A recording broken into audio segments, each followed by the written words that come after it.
Open the eyes of my heart, Lord.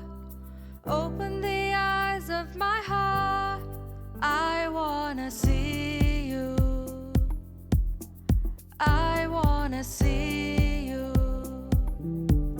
To see you high and lifted up, shining in the light of your glory. To pour out your power and love as we sing, holy, holy, holy. Holy, holy, holy. I wanna see you. மனிதனாய் இந்த பூமிக்கு வந்த தேவனாகிய இயேசு கிறிஸ்துவின் இனிய நாமத்தில் உங்களை நான் வாழ்த்துகிறேன். நாம் தொடர்ந்து இன்றைக்கு லூக்கா 9ஆம் அதிகாரத்தை தான் நம்ம படிக்க போகிறோம். இதனுடைய தலைப்பை ஃபஸ்ட்டு சொல்லிடலாம். லூக்கா 9, வல்லமை, வெளிப்பாடு மற்றும் சீஷத்துவத்தின் விலை. Power, revelation and the cost of discipleship. நம்ம போன பாடத்தில் 36 வசனங்கள் நம்ம படிச்சிட்டோம். இன்னைக்கு 37ஆம் வசனத்துலேருந்து நம்ம படிக்க போகிறோம். லூக்கா 9, 37 முதல் 43 வரைக்கும். பிசாசு பிடித்திருந்த மகனை குணப்படுத்துதல். Healing of a demon possessed boy. இதில் என்ன பார்க்க போகிறோம் அப்படின்னா, சீஷர்களால் ஆவியை துரத்த முடியாத போது இயேசு தெய்வீக அதிகாரத்தை நிரூபிக்கிறார். Jesus demonstrates divine authority when the disciples cannot cast out the spirit. வாசிக்கலாம். லூக்கா 9ஆம் அதிகாரம் 37, 38. மறுநாளில் அவர்கள் மலையிலிருந்து இறங்கின போது திரளான ஜனங்கள் அவருக்கு எதிர்கொண்டு வந்தார்கள். அவர்களில் ஒருவன் சத்தமிட்டு, போதகரே, என் மகனை கடாட்சித் தருள வேண்டும் என்று உமை வேண்டிக் கொள்ளுகிறேன். அவன் எனக்கு ஒரே பிள்ளையாய் இருக்கிறான். இப்போ அடுத்த நாளில் மலையிலிருந்து இறங்கி வந்தாங்க அப்படின்றது இந்த வசனம் சொல்லுது. அப்படின்னா என்ன அப்படின்றது உங்களுக்கு ஞாபகம் இருக்கா?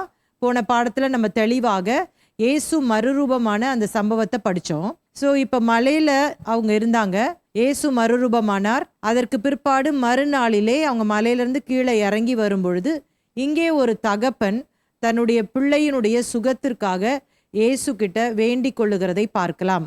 இதுவும் எப்படி இந்த மறுரூபமான அந்த சம்பவம் சினாப்டிக் காஸ்பல்ஸ் என்று சொல்லி அழைக்கப்படுகிற மத்தேயு, மார்க்கு, லூக்கால இருக்குதோ, அதே போல இந்த அசுத்தாவி பிடித்த மகனை சுகமாக்குகிற இந்த அற்புதமும் 3 சுவிசேஷங்களும் இடம்பெற்றிருக்கிறது. ஸோ இந்த காரியத்தில் சில டிஃப்ரென்சஸ் ஒவ்வொரு நம்ம சுவிசேஷத்தை படிக்கும்போது நம்ம பார்க்கலாம். இதில் ரொம்ப கிளியராக போடப்படலை. ஆனால் மத்தேயுவில் ரொம்ப கிளியராக இருக்கும். மார்க்கில் இன்னும் சில இன்ஃபர்மேஷன்ஸ் கொடுத்துருந்தாங்க. ஸோ நம்ம இதெல்லாம் கம்பேர் பண்ணி நான் இன்னைக்கு உங்களுக்கு மறுபடியும் ஞாபகப்படுத்தி இந்த சம்பவத்தை உங்களுக்கு விளக்க போகிறேன். ஸோ அதில் பார்க்கும் பொழுது முதலாவதாக சீஷர்கள் மலையிலேருந்து இறங்கி வந்துருவாங்க. பிற்பாடு தான் இயேசு வர மாதிரி அந்த இடத்துல போடப்பட்டிருக்கும். கீழே இறங்கி வந்த அந்த சீஷர்களிடத்துல அங்கே கூடியிருந்த வேத பாரகர்கள்லாம் ஆர்கியூ பண்ணுவாங்க. ஏன் உங்களால் இதை துரத்த முடியல அப்படின்னு சொல்லிட்டு சண்டை போட்டுட்டு இருப்பாங்க. தர்க்கம் பண்ணுகிறார்கள் என்று சொல்லி போடப்பட்டிருக்கும். அந்த டைமில் இயேசு கிறிஸ்து என்னாச்சுன்னு கேட்பாரு. அப்போ இந்த தகப்பன் நான் என்னுடைய மகனுடைய சுகத்திற்காக உங்களுடைய சீஷர்கள்கிட்ட கொண்டு வந்தேன், அவங்களால இதை செய்ய முடியாமல் போயிடுச்சு அப்படின்னு சொல்கிறதாக நம்ம பார்ப்போம். ஆனால் இந்த லூக்கா சுவிசேஷத்தில் அதெல்லாம் நமக்கு கொடுக்கப்படலை. வெறுமனே இயேசுக்கிட்டேயே டைரக்டாகவே இந்த தகப்பன் சுகத்திற்காக கேட்பது போல் போடப்பட்டிருக்கிறது. அவர்களில் ஒருவன் சத்தமிட்டு, போதகரே, என் மகனை கடாட்சி தருள வேண்டும் என்று உம்மை வேண்டிக் கொள்ளுகிறேன். அவன் எனக்கு ஒரே பிள்ளையாக இருக்கிறான் அப்படின்ற மட்டும் இருக்கு. அப்புறம் அடுத்த காரியம் நீங்கள் அடுத்த வசனத்தில் பார்க்கும் பொழுது 39 நான் வாசிக்கிறேன். ஒரு ஆவி அவனை பிடிக்கிறது, அப்பொழுது அலறுகிறான். அது அவனை நுரை தள்ள அலைக்கழித்து அவனை கசக்கின பின்பும் அவனை விட்டு நீங்குவது அரிதாயிருக்கிறது. அதை துரத்தி விடும்படி உம்முடைய சீஷரை வேண்டிக் கொண்டேன், அவர்களால் கூடாமற் போயிற்று என்றான். ஸோ இந்த இடத்துல இப்போ தகப்பன் எக்ஸ்பிளைன் பண்ணுறாரு. நான் உங்களை டிஸ்டர்ப் பண்ண வேணான்னு தான் நினச்சேன். நீங்கள் ரொம்ப பிஸி ஷெட்யூலில் இருக்கிறீங்க. உங்கள் சீஷர்களே இந்த அதிகாரத்தை பயன்படுத்தி என் மகனுக்கு சுகம் கொடுத்துருவாங்கன்னு நினச்சேன். ஆனால் அவர்களால் இது கூடாமற் போயிற்று அப்படின்னு சொல்லி அந்த தகப்பன் சொல்கிறத பார்க்கலாம். இந்த இடத்துல போடப்பட்டிருக்கிறது ஒரு ஆவி அவனை திடீர்னு பிடிக்குமா. ஸோ இந்த ஆவி அப்படின்னு சொல்லும் பொழுது மார்க்கில் நம்ம பார்க்குறோம், அசுத்தாவி பிடித்த, ஊமையான ஒரு ஆவி பிடித்த அப்படின்னு சொல்லிட்டு மார்க்கு சுவிசேஷத்தில் நம்ம படிக்கிறோம்.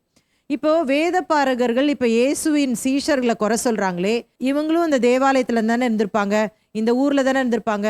அப்போ இவர்களால் அந்த பிசாசை துரத்த முடியலையே அப்படின்ற ஒரு குற்ற உணர்வு கூட இல்லாமல் இயேசுவின் சீஷர்களை குறை சொல்றத பார்க்கலாம். இப்போ ஏன் அவங்களால அது முடியாத ஒரு விஷயமா இருந்துச்சு அப்படின்னா, இந்த மகன் ஊமை அப்படின்னு சொல்லி போடப்பட்டிருக்கு.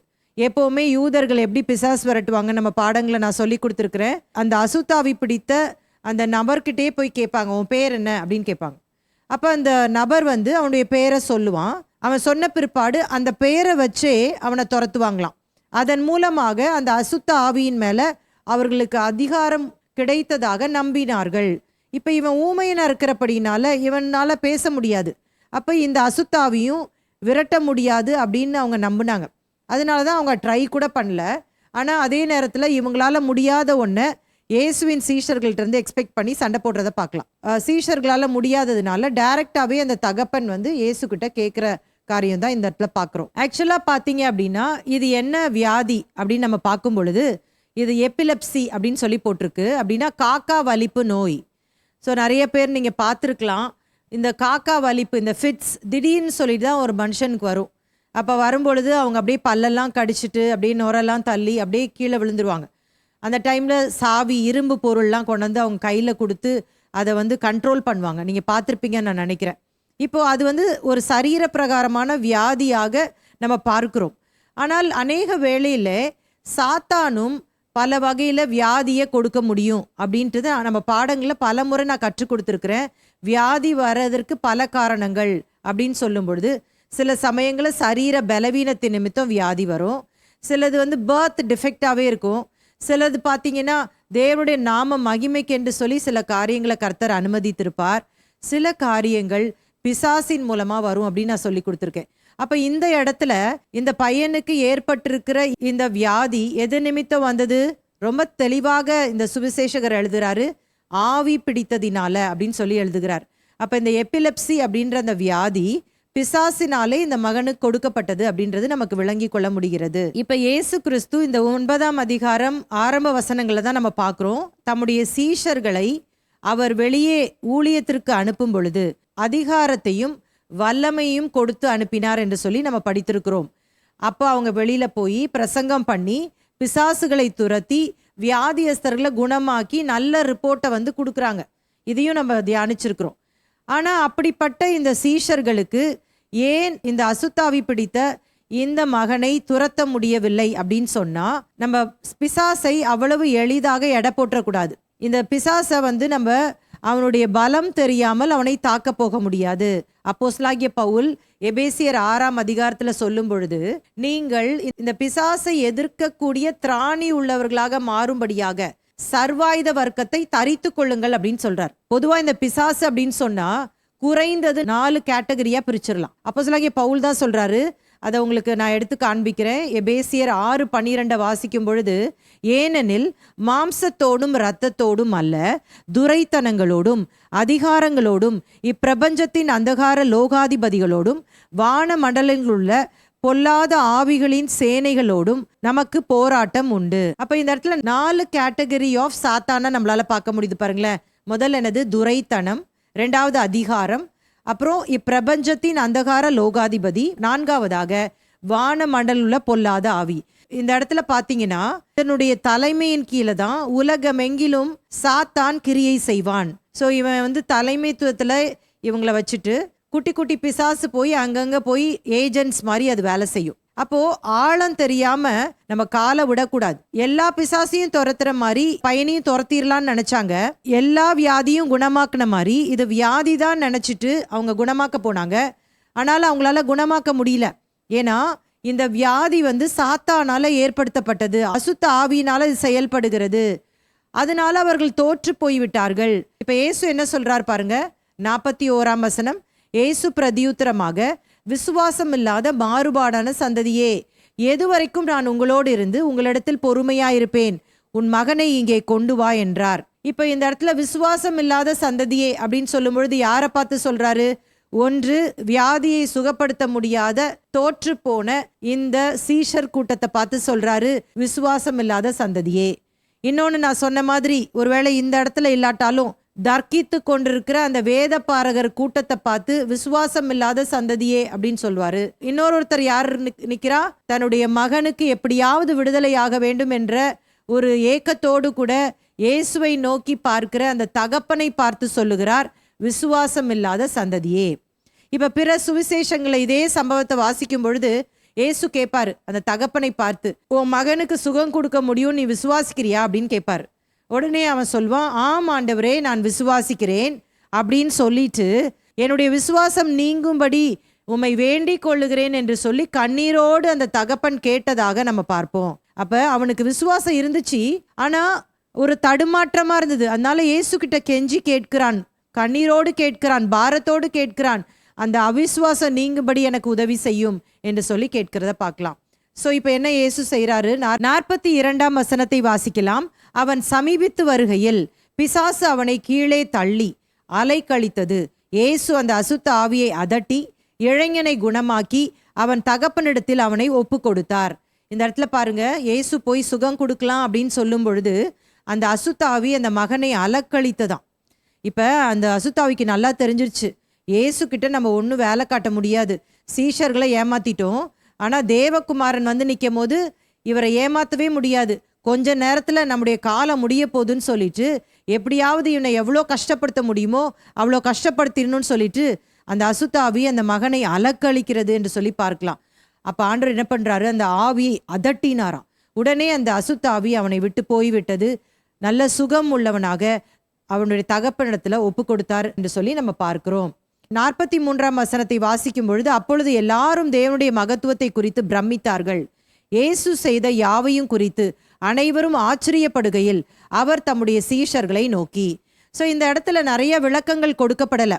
நீங்க மத்தேயுல வாசித்தீங்க அப்படின்னு சொன்னா, இயேசு இங்க பயங்கரமா திட்டிறாருல, விசுவாசம் இல்லாத சந்ததியே அப்படின்னு சொல்லிட்டு சீஷர்களையும் சேர்த்து தானே திட்டுறாரு. இப்ப இயேசு வீட்டுக்கு வந்த பிற்பாடு அவர் தனித்து இருக்கும் பொழுது சீஷர்கள் போய் கேட்குறாங்க, ஏன் எங்களால இந்த பிசாசை துரத்த முடியல, ஏன் எங்களால இந்த அற்புதத்தை செய்ய முடியலன்னு கேட்குறாங்க. அங்கேயே கேட்டிருந்திருக்கலாம். அங்க கேட்டிருந்தா இயேசு ஏதாவது கண்ணாப்பின்னான்னு திட்டாருன்னா இன்னும் மானம் போகுமே நினைச்சிருப்பாங்க. அதனால இயேசு தனித்து வந்திருக்கும் போது அவங்க அந்த கேள்வியை கேட்குறாங்க. அப்ப இயேசு சொல்வாரு, இந்த ஜாதி பிசாசு உபவாசத்தினாலும் ஜபத்தினாலுமே அன்றி அப்படின்னு சொல்வார். அப்படின்னா நம்ம இவங்க என்ன யோசிக்க கூடாது, இது ஒரு பெரிய பிசாசு, அதனால இந்த பிசாசு போகாது போல அப்படின்னு சொல்லி நம்ம பிசாசை எடை போடக்கூடாது. இங்க என்ன சொல்லப்பட்டிருக்கிறது? ஜபத்தினாலும் உபவாசத்தினாலுமே அன்றி அப்படின்னு சொல்லிட்டு ஆண்டு சொல்வாரு, இந்த மலையை பார்த்து நீ விசுவாசத்தோட பெயர்ந்து போன்னு சொன்னா அது பெயர்ந்து போகும். அப்படின்னா முதலாவதாக ஆண்டருடைய இந்த அற்புத அடையாளங்களை நாம் செய்வதற்கு, நம்முடைய வரங்களை பயன்படுத்துவதற்கு விசுவாசம் வேணும். அது இல்லாம நம்ம செய்யவே முடியாது. ரெண்டாவது, இந்த பிசாசு அப்படின்னு சொல்லி பார்க்கும் பொழுது நான் சொன்னேன் 4 கேட்டகரி பிசாசு இருந்துச்சு. ஆயத்தம் இல்லாம நம்ம போக முடியாது. அப்போ சில நேரத்துல நம்ம ஏதோ பழைய அனுபவத்துல நம்ம போய் நின்னோம் அப்படின்னா இப்படிதான் தோற்று போன ஒரு அனுபவத்துல இருப்போம். அப்ப ஆண்டவர் சொல்றாரு, எங்க உங்களை ஆயத்தப்படுத்த முடியும்? முதல்ல நீங்க விசுவாசிக்கணும். ரெண்டாவது, நீங்க ஜெபம் பண்ணணும், நீங்க உபவாசம் பண்ணணும், உங்களுக்குள்ள இருக்கிற தகுதியற்ற நிலைகளை நீங்க எடுத்து போடணும் அப்படின்றத இந்த இடத்துல சொல்றாரு. அப்ப ஆண்டவர் ஜெபம் பண்ணும் பொழுது, உபவாசிக்கும் பொழுது நம்மை தகுதிப்படுத்தி அந்த காரியங்களை நிகழ்த்துவதற்கு அவர் நமக்கு உதவி செய்வார். அப்ப உங்களுக்கு புரிஞ்சுச்சா? அப்ப இதை பார்த்த ஜனங்கள் மிகவும் ஆச்சரியப்பட்டார்கள் என்று சொல்லி நம்ம பார்க்கிறோம். தொடர்ந்து அடுத்த பகுதிக்கு போயிடலாமா? லூக்கா 9ஆம் அதிகாரம் 44-45. இயேசு தாம் பூமிக்கு வந்த நோக்கம், ஜீசஸ் மிஷன். இதுல என்ன பார்க்க போறோம் அப்படின்னா, இயேசு தம்முடைய சீஷர்களுக்கு தாம் மரணமடைய போவதை மறுபடியும் சொல்லுகிறார். Jesus once again tells his disciples about his death. வாசிக்கலாம் லூக்கா 9ஆம் அதிகாரம் 44-45. நீங்கள் இந்த வார்த்தைகளை கவனமாய் கேளுங்கள். மனுஷகுமாரன் மனுஷர் கைகளில் ஒப்புக்கொடுக்கப்பட போகிறார் என்றார். அவர்கள் அந்த வார்த்தையின் கருத்தை அறிந்து கொள்ளவில்லை. அது அவர்களுக்கு தோன்றாமல் மறைபொருளாய் இருந்தது. அந்த வார்த்தையை குறித்து அவரிடத்தில் விசாரிக்கவும் பயந்தார்கள். ஏற்கனவே பிலிப்பு செசேரியா அப்படின்ற அந்த பட்டணத்துல வைத்து இயேசு சொல்றாரு, நான் மூப்பர்களாலும் வேதப்பாரர்களாலும் நான் காட்டி கொடுக்கப்பட்டு பாடு மரணங்களை அனுபவித்து நான் மரணம் அடைய போகிறேன் அப்படின்றத சொல்றாரு. மறுபடியும் இந்த சீஷர்களை பலப்படுத்தணுன்றதுக்காக, அவங்க திடீர்னு ஷாக் ஆயிடக்கூடாதுல்ல, திடீர்னு இயேசுவை கைது செய்து சிலுவையில் அரைஞ்சாங்கன்னா ரொம்ப அவங்க சோர்ந்து போயிடுவாங்கன்றதுக்காக இந்த சீஷர்களுடைய மனதை அவர் தைரியப்படுத்தி கொண்டே வருகிறார். இப்ப இன்னொரு முறை கூட இயேசு தாம் மரணம் அடைய போவதை இந்த சீஷர்களுக்கு அவர் அறிவிக்கிறது தான் இந்த பகுதியில நம்ம பார்க்கிறோம். ஆனா இயேசு சொல்றது இந்த சீஷர்களுக்கு புரியவே இல்லை.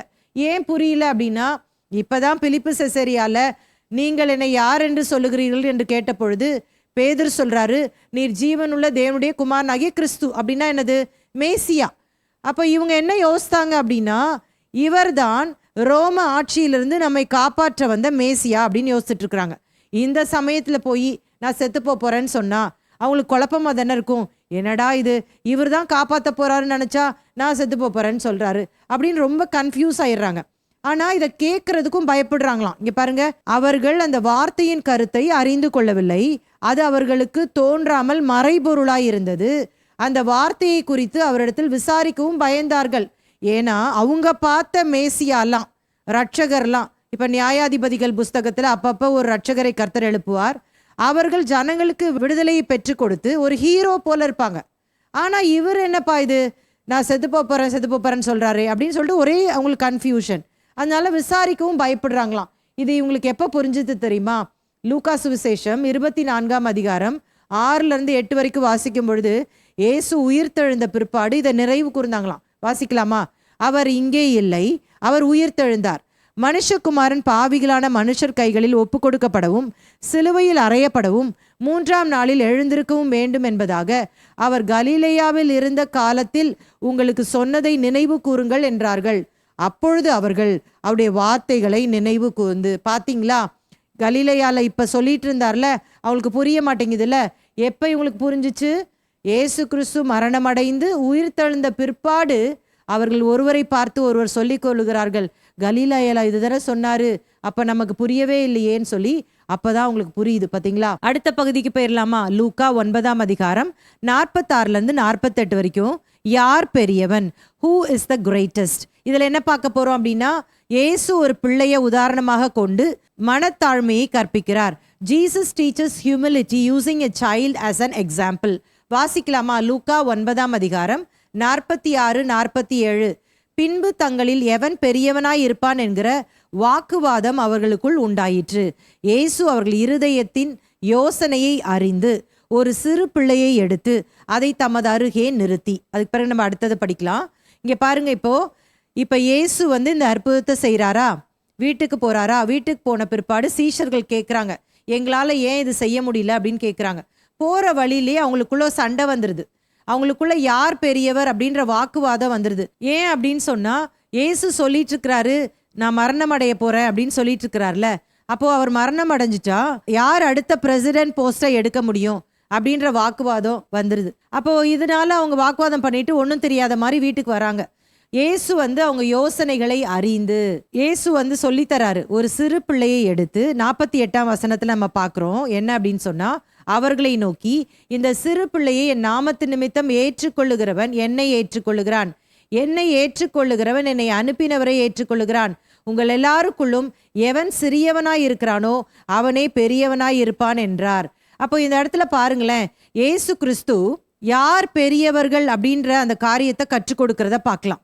பொதுவாக யார ஜனங்கள் அதிகமாக பின்பற்றுகிறார்களோ அவர்களே பெரியவர்களாக கருதப்படுவார்கள். இப்போ உதாரணமா கிறிஸ்தவர்கள் பல இடங்களில் கூட்டங்களை நடத்துவார்கள்.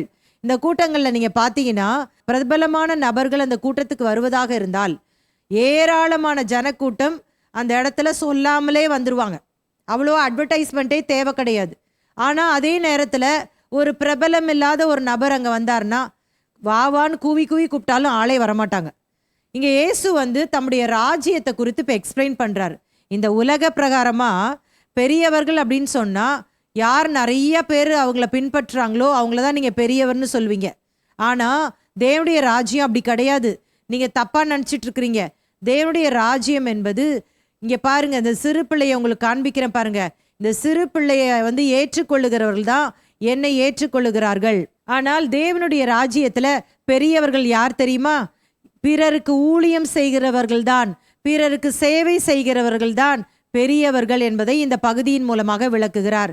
சீன கலாச்சாரத்தில் ஒன்றை நான் வாசித்தேன்.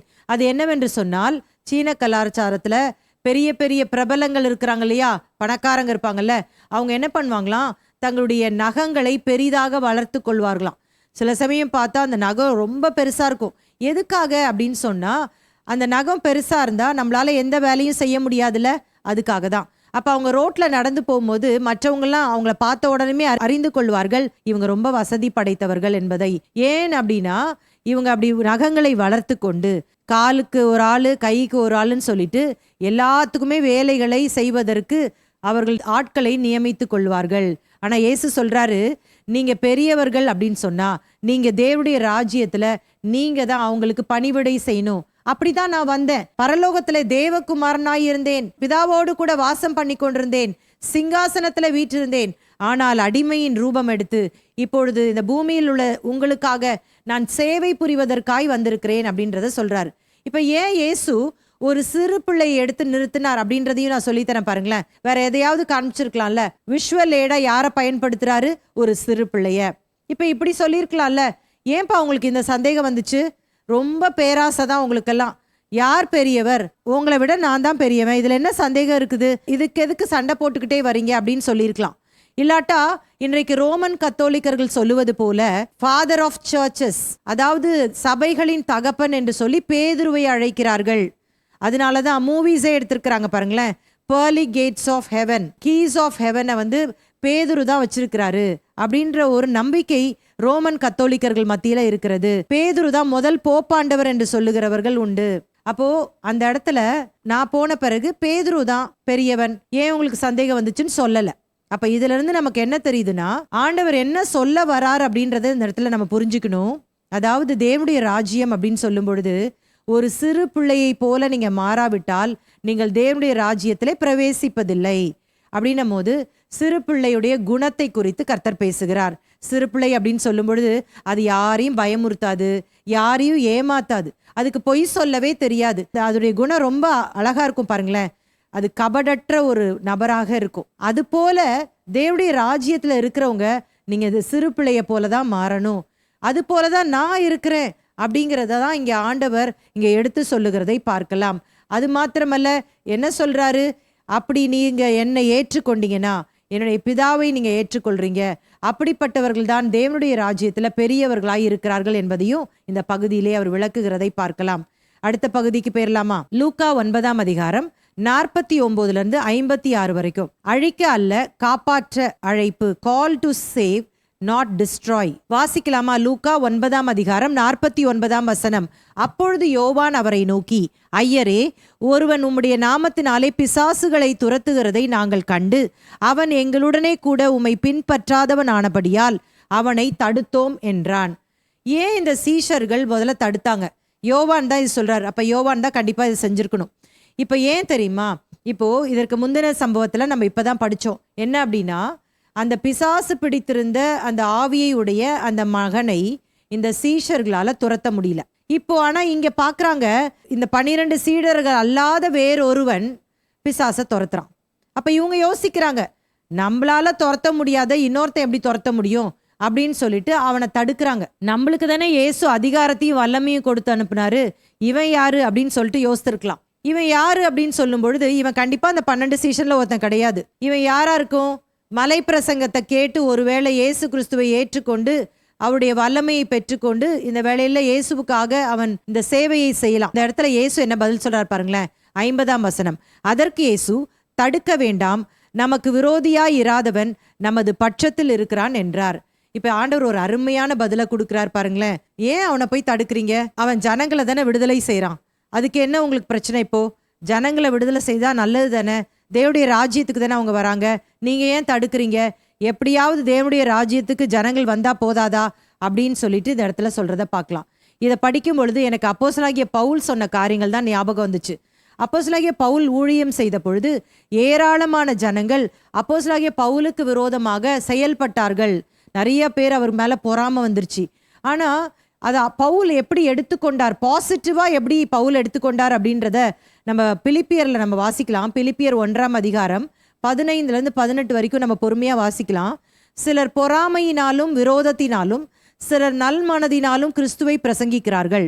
சிலர் என் கட்டுகளோடே உபத்திரவத்தையும் கூட்ட நினைத்து சுத்த மனதோடே கிறிஸ்துவை அறிவியாமல் விரோதத்தினாலே அறிவிக்கிறார்கள். சுவிசேஷத்திற்காக நான் உத்தரவு சொல்ல ஏற்படுத்தப்பட்டவன் என்று அறிந்து சிலர் அன்பினாலே அறிவிக்கிறார்கள். இதனால் என்ன? வஞ்சகத்தினாலாவது உண்மையினாலாவது எப்படியாவது கிறிஸ்து அறிவிக்கப்படுகிறார். அதனால் சந்தோஷப்படுகிறேன், இன்னமும் சந்தோஷப்படுவேன். ஸோ இந்த இடத்துல பாருங்களேன், பவுல் வந்து சொல்றாரு, சிலர் வந்து இந்த சுவிசேஷத்தை பொறாமையினால அறிவிக்கிறாங்க, அவங்களும் பெயரை வாங்கணும் அப்படின்றதுக்காக இந்த பவுலை எப்படியாவது அமைக்கிடணும்னு நினைக்கிறாங்க, விரோதத்தினால அறிவிக்கிறாங்க, சிலர் வந்து நல்ல விதத்திலையும் அறிவிக்கிறாங்க. நானே ஏற்கனவே இப்ப ஜெயில கட்டப்பட்டிருக்கிறேன், இன்னும் என் கட்டுகளோட இன்னும் வேதனையை கூட்டுகிற மாதிரி இப்படிலாம் செய்யறாங்க. ஆனா சிலரை பாக்குறேன், அவங்க கிறிஸ்துவின் மேல வச்சிருக்கிற அன்பினால இதை சுவிசேஷத்தை அறிவிக்கிறதுனால நான் இதை எப்படி எடுத்துக்கிறேன் தெரியுமா? இதனால் என்ன, வஞ்சகத்தினாலாவது உண்மையினாலாவது எப்படியாவது கிறிஸ்து அறிவிக்கப்படுறாரே அது போதும், எனக்கு இம்பார்ட்டன்ட் என்னன்னா சுவிசேஷம் அறிவிக்கப்படுது. யார் அறிவிச்சா என்ன அப்படின்றது எனக்கு பிரச்சனை இல்லை, அதனால் நான் சந்தோஷப்படுகிறேன், இன்னமும் சந்தோஷப்படுகிறேன் அப்படின்னு சொல்றாருல. அதே மாதிரிதான் நம்மளும் கூட இருக்கணும். பாருங்களேன், ஏசுகிட்ட இருந்து இந்த காரியத்தை நம்ம கற்றுக்கொள்ளணும். ஒருவேளை நம்ம ஊழியம் செய்யும் பொழுது நிறைய பேர் நம்மளை பார்த்து பொறாமை கொள்வாங்க, இவங்க முன்னேறி விடக்கூடாது என்று சொல்லி நினைப்பாங்க. அதை பத்தி நம்ம பாதரே பண்ணிக்க கூடாது. கர்த்தர் நமக்கு என்ன வச்சிருக்கிறாரோ அந்த காரியத்தை செய்து கொண்டே இருக்க வேண்டும். மற்றதை குறித்து நம்ம கவலையே படக்கூடாது. எனக்கு இந்த போஸ்ட் கிடைச்சா நல்லா இருக்குமே, அந்த போஸ்ட் கிடைச்சா நல்லா இருக்குமே, இவங்களை நான் காலவாரி விடணும், இப்படிலாம் நம்ம நினைக்கவே கூடாது. எப்படியோ சுவிசேஷம் அறிவிக்கப்படுதா, ஏதாவது இடங்கள்ல ஊழியம் நடைபெறுதா, இதனால 4 பேர் ஆண்டவர் ராஜ்யத்துக்கு வராங்களா, போதும், அவ்வளவுதான். அதை பத்தி நம்ம ரொம்ப யோசிக்க கூடாது. ஆண்டவர் நியாய தீர்ப்பு நாள்ல அவங்களை நியாயம் தீர்த்துப்பாரு. அதனால அதை பத்தி பாதரே பண்ணிக்க கூடாது. சுவிசேஷம் பிரசங்கிக்கப்படுகுதா, அதனால நம்ம சந்தோஷத்தான் படணுமே தவிர ரொம்ப துக்கப்பட்டு வேதனைப்படக்கூடாது என்பதை பவுல் நமக்கு முன்மாதிரியாக இருந்து காண்பித்திருக்கிறார். தொடர்ந்து வாசிக்கலாம். லூக்கா 9:51. பின்பு அவர் எடுத்துக்கொள்ளப்படும் நாட்கள் சமீபித்த போது அவர் எருசலேமுக்கு போக தமது முகத்தை திருப்பி. ஸோ இங்க ஏன் லூக்கா வந்து எடுத்துக்கொள்ளப்படும் நாட்கள் அப்படின்னு சொல்லி போட்டிருக்காரு? இப்பதான் 9ஆம் அதிகாரமே நம்ம வரோம். இனி 24ஆம் அதிகாரத்துல தான் அவர் உயிரோட எழும்பி அதுக்கு பிறகுதான் பரமேறி செல்வார். ஏன் இந்த காரியத்தை சொல்றாரு அப்படின்னா, ஒரு சில விஷயங்கள் நம்ம இந்த இடத்துல நோட் பண்ண வேண்டியது இருக்கு. இப்ப இயேசுவினுடைய ஊழியங்கள், இது வரைக்கும் கலிலேயாவில் ஊழியம் செஞ்சுட்டு இருந்தாரு, இனிமேல் அவரு யூதேயா பக்கமாக அவர் திரும்பி போக போகிறார், எருசலேமுக்கு போக போகிறார், தான் பாடு அனுபவிக்கும்படியாக தன்னை அர்ப்பணிக்க போகிறார். அப்போ அப்படி சொல்லும் பொழுது எடுத்துக்கொள்ளப்பட போகும் அப்படின்னும் போது என்னெல்லாம் நம்ம சொல்லலாம் அப்படின்னா, எருசலேம் வந்து ஒரு உயரமான ஒரு பகுதியில இருந்துச்சு, அதாவது சமபூமியில கிடையாது. அதனாலதான் அந்த தேசத்தை என்ன சொல்லுவாங்கன்னா மலைகளும் பள்ளத்தாக்கும் உள்ள தேசம்னு சொல்லுவாங்க. அப்போ இப்ப கீழே இருந்து மேலே தானே போகணும், அதனாலதான் எடுத்துக்கொள்ளப்படும் அப்படின்ற அர்த்தம் கொள்ளுகிற வகையில சொல்றாரு. அது மாத்திரமல்ல, எடுத்துக்கொள்ளப்படும் அப்படின்னு சொல்லும் பொழுது ஏசு இப்ப சிலுவையில தொங்க போறார், ஹைட்ல தொங்க போறார் அப்படின்னு நம்ம எடுத்துக்கலாம். இன்னும் குறிப்பிட்டு சொல்லணும் அப்படின்னு சொன்னா, ஏசு கடைசியாக பரமேறி சொல்ல போகிறதையும் இந்த இடத்துல லூக்கா உள்ள வைத்துதான் எழுதுகிறார் அப்படின்றத நம்மளால புரிந்து கொள்ள முடியுது. இங்க சொல்லப்பட்டிருக்கிறது, அவர் எருசலேமுக்கு போக தமது முகத்தை திருப்பி அப்படின்னு போட்டிருக்கு. அப்படி சொல்லும் பொழுது ஏசாயா 57 ஒரு வசனத்தை நான் படிச்சேன், அதை உங்களுக்கு வாசித்து காட்டுறேன் பாருங்களேன். கர்த்தராகிய ஆண்டவர் எனக்கு துணை செய்கிறார், ஆகையால் நான் வெட்கப்படேன், நான் வெட்கப்பட்டு போவதில்லை என்று அறிந்திருக்கிறேன், ஆதலால் என் முகத்தை கற்பாறை போல் ஆக்கினேன் அப்படின்னு போட்டிருக்கிறார். ஹார்டன் பண்ணிட்டேன் அப்படின்னு போட்டிருக்காரு. அப்போ ஏசு இங்க ஹார்டன் பண்ணிட்டேன் அப்படின்னு போட்டிருக்கனால அவர் ஒருவேளை இந்த சீஷர்கள் என்னை விட்டு போக போறாங்க, இந்த வேத பாரகர் பரிசேயர் இந்த மூப்பர்லாம் என்னை சிலுவையில அடிக்க போறாங்க அப்படின்னு ஒரு கோபத்துல தன்னுடைய முகத்தை திருப்பி அப்படின்னு அர்த்தமா? கிடையாது. எப்பவுமே ஒரு காரியத்தை ஒரு ஃபோக்கஸ்டா செய்யும் பொழுது அதை இந்த முகத்தை திருப்பி அப்படின்ற அந்த பதம் பயன்படுத்தப்படும். இப்போ ஒரு இதை வந்து நம்ம செய்யணும்னு நினைச்சிட்டோம்னா எதுவும் அக்கம் பக்கத்துல பார்க்க மாட்டோம், அதை முடிச்சே தீரணும்னு நினைப்போம் தெரியுமா? இப்போ நான்லாம் ஒவ்வொரு நாளும் முந்தின நாளை திட்டமிட்டுருவேன், அடுத்த நாள் என்ன வேலையெல்லாம் செய்யணும் அப்படின்னு சொல்லிட்டு. காலையில் எழுமனோன்னு இந்த காரியத்தை செய்யணும், அடுத்து இந்த காரியத்தை செய்யணும், இரவுக்குள்ளே இதை முடிக்கணும் அப்படின்ற ஒரு டார்கெட்டோட நான் எல்லா காரியங்களும் செய்வேன் பாருங்களேன். அப்போ நான் ஃபோக்கஸ்டாக இருப்பேன். சில வேளையில் சில இடையூறுகள் நமக்கு வரும், அதை ஃபோக்கஸ் பண்ண முடியாமல் வரும், ஆனால் அதெல்லாம் கண்டுக்காம அதை ஃபோக்கஸ்டாக செய்கிறோம் பார்த்தீங்களா? அதுதான் இந்த இடத்துல போடப்பட்டிருக்கு. எருசலேமுக்கு நேராக தன்னுடைய முகத்தை திருப்பி அப்படின்னு போட்டிருக்கு. கோவத்தில் இல்லை, ஹார்டன் பண்ணல, கற்பாறையை போல் ஆனேன் அப்படின்னு சொல்றதுனால ஹார்டன் பண்ணல, சரிங்களா? இப்படி சொல்லும் பொழுது 2 விஷயங்களை நம்ம ஞாபகம் வச்சுக்கணும். ஒன்று என்ன தெரியுமா? அதாவது நம்ம தைரியமா ஒரு காரியத்தை ஃபேஸ் பண்ண வேண்டியது அப்படின்றது என்னன்னா 2 ஆங்கிள் 2 டைமென்ஷன்ல நம்ம பார்க்கணும். ஒன்று என்னன்னா, திடீரென்று சொல்லி சில விஷயங்கள் நமக்கு நேரிடும் பொழுது தைரியத்தோடு கூட அதை நம்ம ஃபேஸ் பண்ணணும். அப்போ அந்த மொமெண்ட்ல நமக்கு அந்த கரேஜ் தேவைப்படுது, சரிங்களா? கரேஜ் ஆஃப் த மூமெண்ட் அப்படின்னு சொல்லிடலாம். இன்னொன்று என்ன தெரியுமா? நான் சந்திக்க போறேன் இன் ஃபியூச்சர்ல, ஆனால் நான் சந்தித்தே ஆக வேண்டும். அப்போ அது என்ன பண்றோம்னா பிளான்டு கரேஜ்னு சொல்லலாம். இப்போ உதாரணமாக வியாதியோடு இருக்கிறீங்க, டாக்டர் சொல்கிறாங்க நீங்கள் ஆப்ரேஷன் பண்ணாதான் நீங்கள் பிழைக்க முடியும், கண்டிப்பாக நீங்கள் வந்து ஆப்ரேஷன் பண்ணியாகணும்னு சொல்கிறாங்க. அப்போ நம்ம என்ன பண்ணிடுவோம், நம்ம மைண்டை செட் பண்ணிடுவோம். ஓகே, ஆப்ரேஷன் பண்ணி ஆண்டவர் எனக்கு சுகம் தர போகிறாரு அப்படின்னு சொல்லிட்டு ஒரு பிளான்டு கரேஜ் உங்களுக்குள்ளே வருது பார்த்தீங்களா? அதுதான் இங்கே ரெண்டாவது காரியம்தான் இங்கே இயேசு செய்கிறார். சிலுவையில் மரணம் அடைய வேண்டும் என்பது இயேசுவுக்கு தெரியும். வேத பாரகர், மூப்பர், மத போதர்கள் தான் இவரை காட்டி கொடுத்து இவரை சிலுவையிலே ஒப்பு கொடுக்க போகிறார்கள் என்பது தெரியும். Already it's plant. இதை அவர் தைரியமாக சந்திக்கிறார், ஃபோக்கஸ் பண்றார் அதை. சரிங்களா? இப்போ அந்த முதல் இது வந்து திடீர் என்று சொல்லி எதிர்பாராத விதமாக ஒரு அசம்பாவிதம் நடக்குது, அதை கரேஜோடு கூட தைரியமா ஃபேஸ் பண்றோம். ஆனா இந்த ரெண்டாவது விதமான பிளான்டு கரேஜ் இருக்கு பாத்தீங்களா, அதை தான் இயேசு இங்க சொல்லித்தராரு. அப்ப நம்முடைய வாழ்க்கையில கூட இந்த ரெண்டு விதமான காரியங்கள் அவ்வப்போது சந்திக்க நேரிடும். ரெண்டுத்துக்கும் நம்ம ஆயத்தமா இருக்கணும். திடீர்னு நம்ம எதிர்பாராது நடக்கும் பொழுது ஓகே, ஆண்டவர் என் கூட இருக்கார், தைரியமா நான் ஃபேஸ் பண்ண போறேன் அப்படின்னு சந்திக்கவும் ஆயத்தமா இருக்கணும்.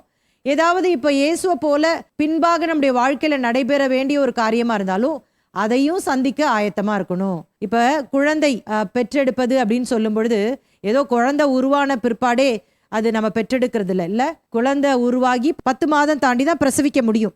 அப்ப அந்த கர்ப்பிணி பெண், அந்த பிரெக்னென்ட் விமன் என்ன பண்ணுவாங்க, ஓகே இப்போ ஃபர்ஸ்ட் மந்த் முடிஞ்சிருச்சு, செகண்ட் மந்த் முடிஞ்சிருச்சு, தேர்ட் மந்த் முடிஞ்சிருச்சு அப்படின்னு சொல்லிட்டு அந்த பிரசவத்துக்காக எதிர்நோக்கி இருப்பார்கள். அவங்க வந்து பயமா இருந்தாலும் they have a planned courageன்னு சொல்லலாம். அவங்க திட்டமிட்ட தைரியத்திற்குள்ளே உள்ள போவாங்க. அதே தான் இந்த இடத்துல நம்ம ஞாபகம் வைத்துக் கொள்ள வேண்டியது. 52ஆம் வசனத்தை வாசிக்கலாமா? தமக்கு முன்னாக தூதர்களை அனுப்பினார், அவர்கள் போய் அவருக்கு இடத்தை ஆயத்தம் பண்ணும்படி சமாரியருடைய ஒரு கிராமத்தில் பிரவேசித்தார்கள். இப்ப இங்க தூதர்களை அனுப்பினார்னா தேவ தூதர்களை அனுப்பல, சீஷர்களை தான் அனுப்புறார். யார் தூதை கொண்டு செல்லுகிறார்களோ அவர்களை தூதர்கள் என்று சொல்லி வேதத்துல பல இடங்கள்ல போடப்பட்டிருக்கிறது, நாமளும் படிச்சிருக்கிறோம். ஸோ இப்போ சீஷர்கள் தான் அங்கே போகிறாங்க. முக்கியமாக அங்கே யாருடைய தலைமையில கீழே போவாங்கன்னா யாக்கோபு, யோவான் அப்படின்றத பின்வரும் வசனங்கள்ல இருந்து நம்ம அறிந்து கொள்ள முடியும். இப்போ இயேசுவும் சீஷர்களும் தங்கும்படியாக அவர்கள் அந்த இடத்தை ஆயத்தப்படுத்த வேண்டும் என்று சொல்லி அங்கே அனுப்பினார் என்று சொல்லி பார்க்கிறோம். தொடர்ந்து வாசிக்கலாம். லூக்கா 9ஆம் அதிகாரம் 53ஆம் வசனம். அவர் எருசலேமுக்கு போக நோக்கமாய் இருந்தபடியினால் அவ்வூரார் அவரை ஏற்றுக்கொள்ளவில்லை. ஸோ இப்போ சமாரியாவுக்கு போகணும்னு திட்டமிட்டு தூதர்கள் அனுப்புறாரு. இந்த சீஷர்கள் போய் இடத்த ஆயத்தப்படுத்தலான்னு போனா இயேசு வந்து எருசலேமுக்கு போறாருன்னு அவங்களுக்கு தெரிஞ்சதுனால அந்த ஊர்ல இருக்கக்கூடாதுன்னு சொல்றாங்க. உங்களுக்கு தெரியுமா சமாரியர்கள் யாருன்னு சொல்லிட்டு? இவங்களும் கிட்டத்தட்ட யூதர்கள் தான். நான் உங்களுக்கு பழைய ஏற்பாடு சொல்லி கொடுக்கும்போது விளக்கமாக இந்த சமாரியர்கள் யார், அவங்க எப்படி உருவானாங்கன்னு சொல்லி கொடுத்தேன். உங்களுக்கு ஞாபகம் இருக்கா? அதாவது இஸ்ரவேல் அப்படின்றது ஒரே தேசமாக இருந்துச்சு, சரியா? சவுல், தாவீது, சாலமோன் ஆட்சி செய்யற வரைக்கும் இது இஸ்ரவேல் தேசமாக இருந்துச்சு. ஆனா சாலமோனுடைய நாட்கள்ல சாலமோனுடைய குமாரன் ரெகொபெயாம் ஆட்சிக்கு வந்த பொழுது இந்த தேசம் 2ஆக பிரிக்கப்பட்டதுன்னு சொன்னேன். 10 கோத்திரம் யெரொபெயாம் ஆட்சி செய்தார். 2 கோத்திரமான யூதா, பென்யமின் கோத்திரத்தை ரெகொபெயாம் ஆட்சி செய்தார் அப்படின்னு சொல்லி சொன்னேன். அப்ப அந்த ரெகொபெயாம் ஆட்சி செய்த அந்த பகுதியை யூதா தேசம் அல்லது தெற்கு தேசம் என்று அழைத்தார்கள். ஆனா அந்த 10 கோத்திரத்தை இஸ்ரவேல் தேசம், வடக்கு ராஜ்யம் என்று சொல்லி அழைத்தார்கள். இப்ப இந்த வடக்கு ராஜ்யத்துல இருக்கிறவர்கள் தேவாலயத்திற்காக, எல்லா விதமான பண்டிகைகளை கொண்டாடுவதற்காக அவங்க கண்டிப்பா எருசலேம் தான் வந்தாகணும். ஆனா அப்படி வர சமயத்துல இந்த இஸ்ரவேலர்கள் அந்த யூதா பக்கமா சாஞ்சிட்டாங்கன்னா இந்த யூதா ராஜா இஸ்ரவேலையும் சேர்த்து எடுத்துப்பான் அப்படின்னு சொல்லிட்டு ஒரு அரசியல், ஒரு காழ்ப்புணர்ச்சியோடு கூட அந்த இஸ்ரவேலிலே ஆட்சி செய்த ராஜாக்கள், முக்கியமா யெரொபெயாம், அவன் என்ன பண்ணானா இஸ்ரவேல் தேசத்திலேயே விக்கிரக கோயில்களை அமைத்தான். இங்கேயே நீங்க சாமி கும்பிட்டுக்கோங்க, அங்கெல்லாம் போக தேவையில்லை அப்படின்னு சொல்லிட்டு ஆல்டர்னேட்டிவா பல காரியங்களை செஞ்சான். இந்த காரியங்கள் தேவனை துக்கப்படுத்தியபடியால் அநேக தீர்க்கதரிசிகளை அனுப்பி ஆண்டவர் எச்சரித்தார். ஆனால் அவர்கள் கீழ்ப்படியவில்லை. ஆகவே கிறிஸ்துவுக்கு முன் 722ஆம் ஆண்டிலே அசீரியர்கள் கையில ஒப்பு கொடுத்துட்டாரு. இந்த அசீரியர்கள் இந்த இஸ்ரவேல் தேசத்தை பிடிச்சிட்டாங்க. இவங்களுடைய ஸ்ட்ராட்டஜி என்ன தெரியுமா? இவங்க என்ன பண்ணாங்க அப்படின்னா இஸ்ரவேல் தேசத்தை பிடிச்சு, இது மாதிரி அவங்க நிறைய தேசத்தை பிடிச்சிருப்பாங்கல்ல, அங்கங்க இருக்கிற ஜனங்களை அவர்கள் சிதறடித்தார்கள். இது நிமித்தம் அவங்க என்ன யோசித்தாங்க அப்படின்னா, இந்த ஜனங்கள் ஒன்றாக இருந்தால் ஒரு குறிப்பிட்ட காலம் கழித்து இவர்கள் நமக்கு விரோதமாக எழும்பி விடுவார்கள், இவங்களை அங்கங்க ஒரு சிதறடிச்சிட்டோன்னா இவங்க நமக்கு கீழ்ப்படிஞ்சிருப்பாங்கன்னு நினச்சிட்டு அவங்க அப்படி பண்ணாங்க. இஸ்ரவேலுக்கு சமாரியா தான் தலைநகரமாக செயல்பட்டது. யூதா தேசத்துக்கு எருசலேம் மாதிரி, இஸ்ரவேலுக்கு சமாரியா. இப்போ இந்த சமாரியால வெளி தேசத்திலிருந்து நிறைய ஆட்கள் என்ன பண்ணாங்க, யூதர்கள் கூட வந்து தங்க ஆரம்பித்தார்கள். அப்படி தங்க ஆரம்பிக்கும் பொழுது யூதர்கள் இவர்களை ஏற்றுக்கொண்டார்கள். ஏற்றுக்கொள்றதுல பிரச்சனை இல்லை. ஆனால் மோசேயின் நியாயப்பிரமாணத்தை மீறினார்கள். இவர்கள் பெண் கொண்டும் அவர்களோடு கூட உடன்பட்டார்கள். அந்நிய நுகத்தோடு கூட பிணைக்கப்படக்கூடாது என்பதை மீறினார்கள். இதன் மூலமாக அவர்கள் கலப்படமாகிவிட்டார்கள். இதை அறிந்த யூதர்கள் சமாரியர்களை வெறுத்தார்கள். இவங்க யூதர்களா இல்லாம இவங்க ஏன் இப்படி விக்கிரக ஆராதனை செய்கிற இந்த புறஜாதிகளோடு கூட கலந்து விட்டார்கள் என்று சொல்லி அவர்கள் பகைத்தார்கள். அப்போ புறஜாதிகளை கூட யூதர்கள் ஏற்றுக்கொள்வாங்க, ஆனா இந்த சமாரியர்களை ஏற்றுக்கொள்ள மாட்டாங்க. அதனால சமாரியர்களும் யூதர்களை ஏற்றுக்கொள்ள மாட்டாங்க. இவங்களை எப்படி ஏற்றுக்கொள்ளையோ அதே மாதிரி 2 பேரும் எனிமீஸ்ன்னு சொல்லலாம். அப்ப இயேசு வெறும் கலிலேயால இருந்து வந்து சமாரியில தங்கியிருந்தா விட்டுருப்பாங்க. ஆனா இப்ப இவர் எங்க போறாரு, எருசலேமுக்கு போறாருல்ல, அதனால இப்ப இயேசு அங்க விட மாட்டேங்கிறாங்க. சரிங்களா? உங்களுக்கு இந்த பேக்ரவுண்ட் புரிஞ்சுச்சா ஏன் விடலன்னு? பிற்காலத்துல இந்த சமாரியர்கள் கொஞ்சம் ஆண்டவருக்கு பிரியமாய் நடக்க வேண்டும் என்று எண்ணின சமாரியர்கள் என்ன பண்ணாங்க அப்படின்னா, இவங்க எருசலேமுக்குள்ள நம்மளை நுழைய விட மாட்டேங்கிறாங்க, நம்மளை தீட்டுள்ளவர்கள் நினைக்கிறாங்கன்னு சொல்லிட்டு அவங்க ஊர்ல கெர்சீம் அப்படின்ற ஒரு மலையில அவங்க பலி செலுத்த ஆரம்பிச்சிட்டாங்க. இதை தான் பார்த்தீங்கன்னா யோவான் 4ஆம் அதிகாரத்துல இயேசு சமாரிய ஸ்திரியை சந்திக்கும் பொழுது அவ சொல்வா பார்த்தீங்களா, மலைகள்ல எங்க பிதாக்கள், அந்த கெர்சீம் மலையில எங்க பிதாக்கள் இங்க தொழுது கொள்றாங்களே அப்படின்னு சொல்லும் பொழுது இயேசு சொல்வாரு, பிதாவை எங்கும் தொழுது கொள்ளுகிற காலம் வந்து விட்டதுன்னு சொல்வார் பார்த்தீங்களா. அப்ப அந்த கெர்சீம் மலையில தான் சமாரியர்கள் பலி செலுத்தி கொண்டிருந்தார்கள். அது மாத்திரமல்ல, இவர்களுக்கென்று சொல்லி தனியாக ஒரு நியாயப்பிரமாணத்தையே எழுதி கொண்டார்கள். அத பேர் வந்து சமாரிட்டன் பென்டாட்டியூக் என்று சொல்லி அழைத்தார்கள். அதாவது சமாரியர்களின் டோரா என்று சொல்லி அழைத்தார்கள். அவங்களே எழுதிக்கிட்டாங்க. அதாவது மோசேயின் நியாயப்பிரமாணத்தை அவங்களே பிரதிகளாக மாற்றிக்கொண்டார்கள். இப்படி பல காரியத்தை அவங்க செய்ததாக சரித்திரத்தின் வாயிலாக நம்ம பார்க்குறோம். அப்போ உங்களுக்கு பேக்ரவுண்ட் புரிஞ்சிச்சுன்னு நான் நினைக்கிறேன். இப்போ என்ன நடக்குதுன்னு பார்ப்போம். 54, 55 அவருடைய சீஷராகிய யாக்கோபும் யோவானும் அதை கண்டபோது, ஆண்டவரே, எலியா செய்தது போல வானத்திலிருந்து அக்கினி இறங்கி இவர்களை அழிக்கும்படி நாங்கள் கட்டளையிட உமக்கு சித்தமா என்று கேட்டார்கள். அவர் திரும்பி பார்த்து, நீங்கள் இன்ன ஆவி உள்ளவர்கள் என்பதை அறியீர்கள் என்று அதட்டி. இந்த இடத்துல பாருங்களேன், சீஷர்களாகிய யாக்கோபும் யோவானும் என்ன பண்றாங்க, இந்த சமாரியர்கள் எங்க இயேசுவுக்கு இடம் கொடுக்க மாட்டேங்கிறாங்கல்ல, பாரு இப்ப பாரு, வானத்திலிருந்து எலியாவை போல அக்கினியை இறக்கி உங்களை சுட்டரிச்சு போட்டுறேன்னு சொல்லிட்டு சவாலாக இயேசு கிட்ட கேட்குறாங்க, பெர்மிஷன் கேட்குறாங்க. ஒரு வார்த்தை சொல்லுங்க இயேசுவே, இப்பவுமே அக்கினியை இறக்கி நாங்க இந்த ஆட்களெல்லாம் எரித்து விடுகிறோம் அப்படின்னு சொல்லி சொல்றாங்க. ஆஃப்டர் ஆல் அந்த அசுத்த ஆவி பிடிச்ச அந்த ஆவியே துரத்த இவங்களால முடியல. எங்க எலியாவை போல இங்க அக்கினி இறக்க போறாங்கன்னு தெரில. ஆனா தைரியமா சொல்றாங்க, இயேசு இருக்கிற தைரியத்துல பேசுறாங்கன்னு நினைக்கிறேன். இயேசுவும் இவங்களுக்கு சப்போர்ட் பண்ணுவாருன்னு யோசித்தாங்க போல இருக்கு. அதனாலதான் இந்த யாக்கோபு யோவானுக்கு இயேசு என்ன பெயர் வச்சிருந்தாரு உங்களுக்குலாம் தெரியும்ல, இடி முழக்கத்தின் மக்கள், பொவனர்கேஸ் அப்படின்னு சொல்லப்பட்டிருக்கும், சன்ஸ் ஆஃப் தண்டர். ஏன்னா இவங்க அப்படியே அதிரடியாக எல்லா காரியத்தையும் செய்யக்கூடியவர்கள். நான் நினைக்கிறேன் அப்பியரன்ஸ்லையும் வாட்ட சட்டமா இருந்திருப்பாங்க, அவங்க குணாதிசயத்திலும் ரொம்ப போல்டா இருந்திருப்பாங்க, இயேசுக்கு எஸ்காட் போல இருந்திருப்பாங்கன்னு நான் நினைக்கிறேன். ஒரு பவுன்சர் போல இந்த பக்கம் யாக்கோபு இந்த பக்கம் யோவான் இருந்திருப்பாங்க போல தெரியுது.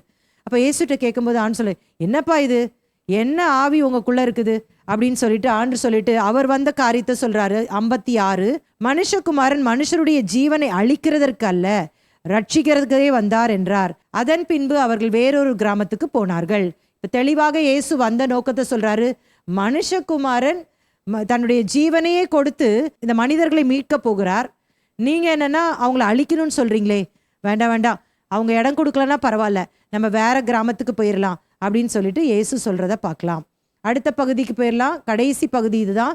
லூக்கா 9ஆம் அதிகாரம் 57 62 வரைக்கும் இயேசுவை பின்பற்றுவதின் விலை, the cost of following Jesus. இதுல என்ன நம்ம படிக்க போறோம் அப்படின்னா, இயேசுவை பின்பற்றுவதற்கு முழு அர்ப்பணிப்பு தேவை என்று இயேசு விளக்குகிறார். Jesus explains that following him requires full commitment. இந்த பகுதியில் பார்த்தீங்கன்னா 3 பேர் இயேசுவை சந்திக்க வருவாங்க.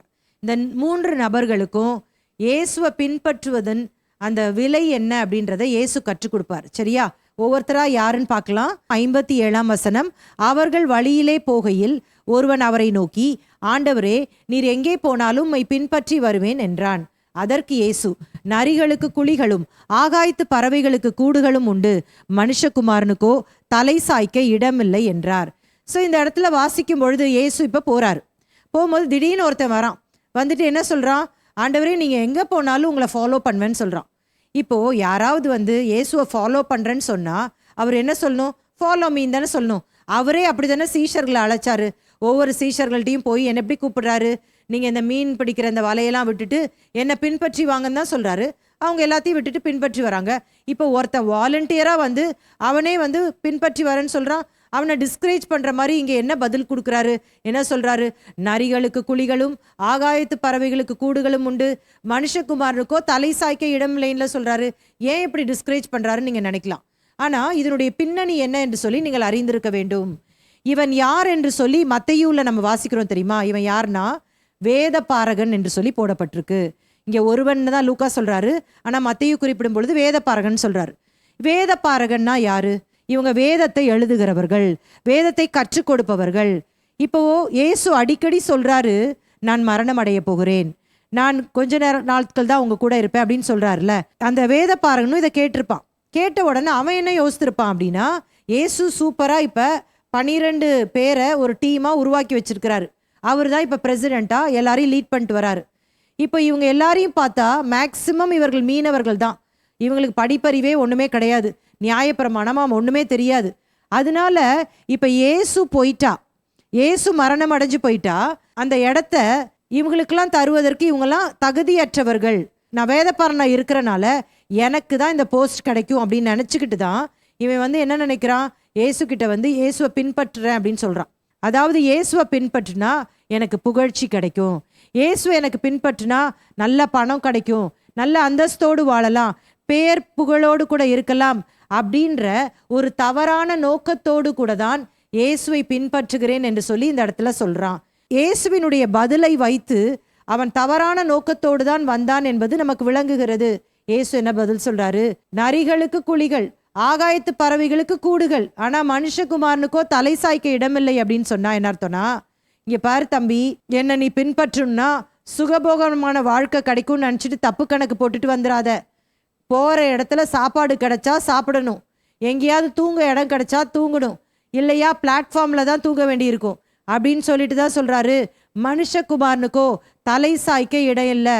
நீ நினைக்கிற மாதிரி உனக்கு பெரிய பெரிய ஹோட்டல்ல புக் பண்ணி தருவாங்க, நீ ஃபாரின்லாம் போகலாம், ஜாலியா இருக்கலாம், உழைக்காமலே சம்பாதிக்கலாம் அப்படின்னு சொல்லிட்டு நீ வராத, நீ தவறான நோக்கத்தோட இருக்கிற அப்படின்னு சொல்லி இந்த இடத்துல ஆண்டவர் அவனை டிஸ்கரேஜ் பண்றத பார்க்கலாம். இயேசு சொல்றாரு, ஒருவன் எல்லாவற்றையும் விட்டு விட்டுதான் என்று சொல்லி அவன் ஊழியத்தை செய்ய முடியும். சீஷர்களை கூட அழைக்கும் பொழுது அவங்க என்ன பண்றாங்க? அந்த வலைகளெல்லாம் அந்த கரையிலே விட்டுட்டு இயேசுவை பின்பற்றி வந்தாங்களாம். லேவி என்ற அந்த மத்தேயு ஆண்டவர் அழைக்கும் பொழுது அவன் வரி வசூலித்து கொண்டிருந்தான், அதை விட்டுட்டு அவன் இயேசுவை பின்பற்றி வந்தான். அது மாதிரி தான் இயேசுவின் ஊழியத்தை செய்கிறவங்க வரணும்.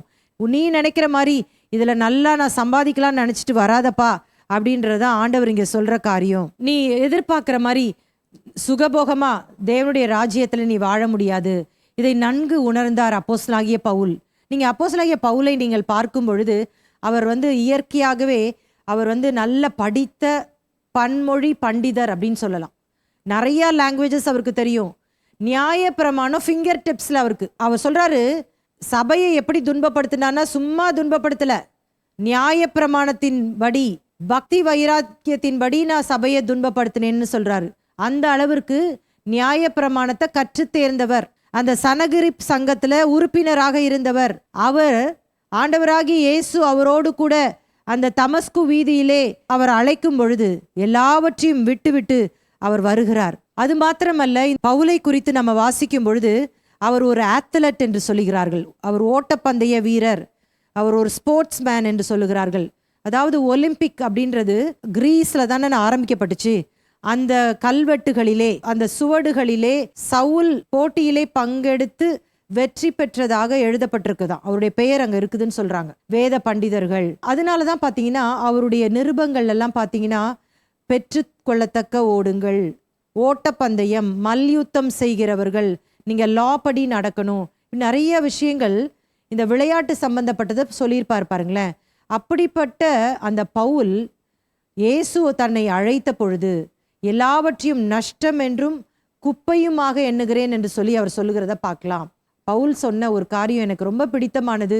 என்னுடைய ஊழிய நாட்களில் அதை நான் பயிற்சி எடுத்து கொண்டிருக்கிறேன் என்று கூட நான் சொல்ல முடியும். அதாவது பிலிப்பியருக்கு எழுதின நிருபம் 4ஆம் அதிகாரம் 11-13 வரைக்கும் வாசிக்கும் பொழுது, என் குறைச்சலில் நான் இப்படி சொல்லுகிறதில்லை, ஏனெனில் நான் எந்த நிலைமையில் இருந்தாலும் மனரம்மியமாய் இருக்க கற்றுக்கொண்டேன்.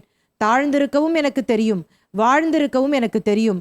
எவ்விடத்திலும் எல்லாவற்றிலும் திருப்தியாயிருக்கவும் பட்டினியாயிருக்கவும் பரிபூர்ணமடையவும் குறைவுபடவும் போதிக்கப்பட்டேன். என்னை பலப்படுத்துகிற கிறிஸ்துவினாலே எல்லாவற்றையும் செய்ய எனக்கு பலன் உண்டு என்று சொல்லுகிறார். ஆம் கர்த்தருடைய பிள்ளைகளே, எப்படி பவுல் இந்த இடத்துல சொல்றாரோ அதுபோல நீங்களும் நானும் தேவனுடைய ராஜ்யத்திற்கு என்று சொல்லி அழைக்கப்பட்ட சீஷர் கூட்டத்தில் இருக்கிறோம். நாம் எந்த சூழ்நிலை வந்தாலும் மனரம்மியமாய் இருக்க கற்றுக்கொள்ள வேண்டும். பவுல் சொன்னது போல நம்ம சொல்லணும், வாழ்ந்திருக்கவும் தெரியும் தாழ்ந்திருக்கவும் தெரியும்னு சொல்லணும். எனக்கு இந்த மாதிரி ஹோட்டல்லாம் புக் பண்ணாதான் இந்த இடத்துக்கு ஊழியம் செய்ய வருவேன், எனக்கு இவ்வளோ காணிக்கை கொடுத்தாதான் ஊழியம் செய்ய வருவேன்னு சொல்லக்கூடாது.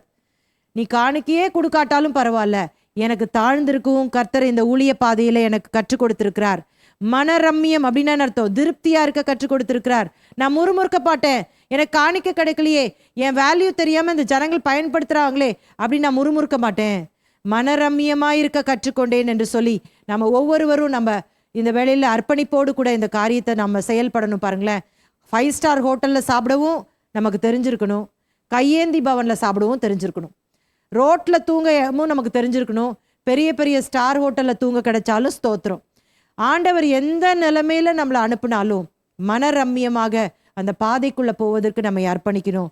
எனக்கு ஊழியத்துக்கு வந்தா இது கிடைக்கும், ஊழியத்துக்கு வந்தா அது கிடைக்கும்னு சொல்லிட்டு ஒரு நாளும் இயேசுவை தவறான நோக்கத்தோடு கூட பின்பற்றக்கூடாது என்பதை தான் இந்த வேத பகுதி நமக்கு வலியுறுத்துகிறது. சரியா?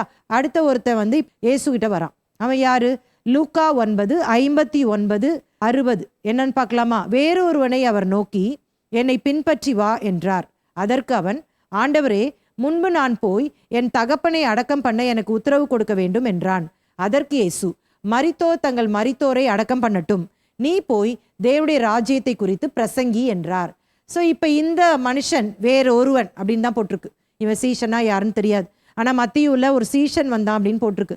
பரவாயில்ல, நம்ம ஒருத்தன்னே வச்சுக்கலாம். இப்போ இவனை பார்த்து இயேசு இவரே வாலண்டியரா சொல்றாரு, நீ என்னை பின்பற்றிவான்னு. சீஷர்களையும் அப்படி தானே கூப்பிட்டாரு. ஆனால் சீஷர்கள் என்ன பண்ணாங்க? விட்டுட்டு உடனே பின்பற்றி வந்தாங்க. ஆனால் இவன் என்ன சொல்றான் அப்படின்னா, முன்பு போய் என் தகப்பனை நான் அடக்கம் பண்ணட்டும்னு கேட்குறான். உடனே இயேசு என்ன சொல்றாருன்னா, மரித்தோர் தங்கள் மரித்தோரை அடக்கம் பண்ணட்டும், நீ போய் தேவனுடைய ராஜ்யத்தை குறித்து பிரசங்கி. நீ அதெல்லாம் போக தேவையில்லை, உங்க அப்பாவெல்லாம் அடக்கம் பண்ண தேவையில்லை, போய் ஃபர்ஸ்ட் பிரசங்கம் பண்ணுன்னு சொல்ற மாதிரி இருக்குல்ல. இப்போ நீங்க இதுக்கும் கலாச்சாரத்தை புரிந்து கொள்ள வேண்டும். நீங்க நினைச்சுக்க கூடாது ஏதோ உங்க அப்பா இப்ப மரித்து அந்த பாடி இங்க கிடக்குது, அவன் கேட்குறான், இயேசுவே நான் போய் அடக்கம் பண்ணிட்டு வரேன் அப்படின்னு கேட்குறான்னு கிடையாது. இது யூத அந்த கல்ச்சர் படி என்ன அப்படின்னு சொன்னா, மூத்த குமாரன் தான் சேஷ்ட புத்திர பாகத்தை பெற்றுக்கொள்ள வேண்டும். அதனால அந்த மூத்த குமாரன் தன்னுடைய தகப்பனுடைய தாயுடைய இறுதி சடங்கை செய்ய வேண்டும். அவங்க மரணம் அடைகிற வரைக்கும் அவங்கள கவனிக்கணும். அப்படி கவனிக்கிறவங்களுக்கு தான் அந்த சேஷ்டபுத்திர பாகமே கிடைக்கும். அப்போ இப்போ பாதியில் இவன் இளம் வயதில் இருக்கிறான். அப்போ இப்போ ஊழியத்துக்கு வந்துட்டான் அப்படின்னா அவன் பாட்டுக்கு காடு எங்கெங்கேயோ மலைகள் எல்லாம் போக வேண்டியிருக்கும். அவங்க அப்பா மரித்து போகிறத கூட தெரியாது. அப்போ அவங்க மரித்து போனதை போயிட்டு அடக்கம் பண்ண முடியாதுல்ல, அப்போ அவனுக்கு சொத்து போயிடும், இந்த சேஷ்டபுத்திர பாகம் கிடைக்காது. இப்போ என்ன சொல்ல வரான் அப்படின்னா, கண்டிப்பாக ஆண்டவரே உங்களை பின்பற்றாமல் யாரை பின்பற்ற போகிறேன், ஆனால் கொஞ்சம் வெயிட் பண்ணுங்க, எங்கள் அப்பாவுடைய மரண நாள் வரட்டும், அவரை அடக்கம் பண்ணிட்டு சேஷ்டபுத்திர பாகத்தெல்லாம் கையில் வாங்கிட்டு அதுக்கு பிற்பாடு உண்மை நான் பின்பற்றி வருகிறேன் அப்படின்னு சொல்லிட்டு தாமதமாக இயேசுவை பின்பற்றுவதற்கு இவன் வந்திருக்கிறதை பார்க்கலாம். அதனால இயேசு சொல்றாரு, நீ தாமதமாக வரக்கூடாது, இப்பமே நீ என்னை பின்பற்றிட்டு வரணும் அப்படின்னு சொல்லி தான் இயேசு இந்த இடத்துல சொல்றத பார்க்கலாம். அப்போ உலக காரியங்களுக்காக மற்ற காரியங்களுக்காக இயேசு அழைத்த பிற்பாடும் நான் வேலையெல்லாம் செஞ்சுட்டு ரிட்டையர்ட் ஆன பிற்பாடு 60 வயசுக்கு பிறகு சும்மா தான் இருப்பேன் ஆண்டவரே, அப்போ நான் உங்களுக்காக ஊழிய செய்கிறேன்னு சொல்லாமல் நல்ல இளம் வயதிலே நல்ல கண்ணெல்லாம் தெரியும் போது நல்ல காலெலாம் நடக்கிறதுக்கு நல்ல பலன் இருக்கும் போதே ஏசப்பாக்காக ஊழிய செய்கிறதுக்கு அர்ப்பணிக்கணும் அப்படிங்கிறதான் இங்கே ஆண்டவர் சொல்கிற காரியம். அடுத்த கடைசி 2 வசனங்களை வாசிக்க போகிறோம். என்னன்னு பாருங்க, 61, 62. பின்பு வேறொருவன் அவரை நோக்கி, ஆண்டவரே, உம்மை பின்பற்றுவேன், ஆனாலும் முன்பு நான் போய் வீட்டில் இருக்கிறவர்களிடத்தில் அனுப்புவித்து கொண்டு வரும்படி எனக்கு உத்தரவு கொடுக்க வேண்டும் என்றான். அதற்கு இயேசு, கலப்பையின் மேல் தன் கையை வைத்து பின்னிட்டு பார்க்கிற எவனும் தேவனுடைய ராஜ்யத்துக்கு தகுதியுள்ளவன் அல்ல என்றார். இப்போ கடைசியாக ஒருத்தனை குறித்து நம்ம பார்க்குறோம். இவன் என்ன சொல்கிறான் அப்படின்னா, ஆண்டவரே, நான் கண்டிப்பாக உங்களை பின்பற்றி வரப்போகிறேன் தான், ஆனால் நான் முதல்ல போய் எங்கள் வீட்டில் போயிட்டு பெர்மிஷன் கேட்டுட்டு, இங்கிலீஷில் பார்த்தீங்கன்னா ஃபேர்வெல் அப்படின்னு போட்டிருக்கு, அப்படின்னா எங்கள் வீட்டிலேருந்து விடை பெற்று கொண்டு வருகிறேன். இப்போ திடீர் என்று சொல்லி இயேசு அவன் போகிற வழியில் கூப்பிட்டாரு, அதனால நான் வீட்டில் சொல்லிட்டு வந்துடுறேன் அப்படின்றது இது கிடையாது. நீங்கள் அப்படி நினச்சிக்க கூடாது. இது என்ன அர்த்தம் அப்படின்னா, இதுவும் ஒரு வகையில் இயேசுவுக்கு அர்ப்பணிக்கிற அந்த வாழ்க்கையை தள்ளி போடுவதற்கு அடையாளமாக தான் இந்த காரியம் நடைபெறுகிறது அப்படின்றத இந்த பகுதியை நமக்கு விளக்குகிறத நம்மளால பார்க்க முடியுது. இதை விளக்குறதுக்கு ஒரு உதாரணத்தை இயேசு இங்கே சொல்றாரு. என்ன சொல்றாரு? கலப்பையின் மேல் தன் கையை வைத்து பின்னிட்டு பார்க்கிற எவனும். கலப்பையின் மேல் கை அப்படின்னா ப்ளவ்விங், உழுகிறவர்களை பார்த்துருக்கீங்களா? எப்படி உழுவாங்க? அடுத்த முறை பார்க்கலன்னா நீங்கள் நிச்சயமாக வாட்ச் பண்ணணும். அதாவது அந்த காலத்தில் பார்த்தீங்கன்னா, இப்போ மிஷின்லாம் வந்துருச்சு. அந்த காலத்தில் பார்த்தீங்கன்னா 2 ஏர் மாடுகளை அந்த இதில் பூட்டி வச்சுட்டு அந்த கலப்பை இருக்கும், அதை அப்படியே ஸ்ட்ரெயிட்டாக என்ன பண்ணுவாங்கன்னா உழுவாங்க. அப்புறம் அப்படி ஒரு யூ டர்ன் போட்டுட்டு திரும்பி ஸ்ட்ரெயிட்டாக பண்ணுவாங்க. அவங்க ஒரு எய்ம் வச்சுருப்பாங்க. அந்த காலத்தில் என்ன பண்ணுவாங்களாம், பெரிய மெஷர் பண்ணுறதுக்கெலாம் ஒன்றும் இல்லைல்ல, அதனால் சுற்றி இருக்கிற ஏதாவது ஒரு மர குச்சியை அதற்கு ஒரு குறியாக வைத்திருப்பார்கள். அதை ஃபோக்கஸ் பண்ணி ஸ்ட்ரெயிட்டாக போவாங்களாம். இப்போ அந்த கலப்பையின் மேலே கை வச்சுட்டு அவங்க அப்படி திரும்பி பார்த்துட்டே ஓட்டினாங்கன்னா கோடல் மாலமாக உழ வேண்டியிருக்கும். அப்போ அங்கே பயிர் இட முடியாது. அதை தான் இங்கே இயேசு உதாரணமாக பயன்படுத்துகிறாரு. நீ கலப்பையின் மேலே கை வச்சிட்டியா, தேவனுடைய ராஜ்யத்துக்குள்ளே வரணும்னு தீர்மானிச்சிட்டியா, பின்னிட்டு பார்க்காத. அப்போ பின்னிட்டு பார்க்கிறவன் அப்படின்னு சொல்லும்பொழுது என்னெல்லாம் சொல்கிறாருன்னா, பழைய வாழ்க்கையை விட்டு விட தயங்குவது, தேவனை பின்பற்றுவதில் தாமதம் செய்வது, மனதில் 2 எண்ணங்கள் வைத்திருப்பது. சில வேளையில் சிலரை ஊழியத்துக்கு வாங்க, இந்த காரியத்தை செய்யுங்கன்னு சொன்னால் 2 யோசனை வரும். இது செய்யலாமா செய்யக்கூடாதா, இது செய்யிட்டா வேணாம் வேணாம் வேணாம் இது செய்கிறேன், இப்படி மாற்றி மாற்றி பேசிகிட்டே இருப்பாங்க. எலியா சொல்லுவார், 2 நினைவுகளால் குந்தி குந்தி நடக்காதீங்க. கர்த்தர் தெய்வமானால் கர்த்தரை பின்பற்றுங்கள், பாகால் தெய்வமானால் பாகாலை பின்பற்றுங்கள்.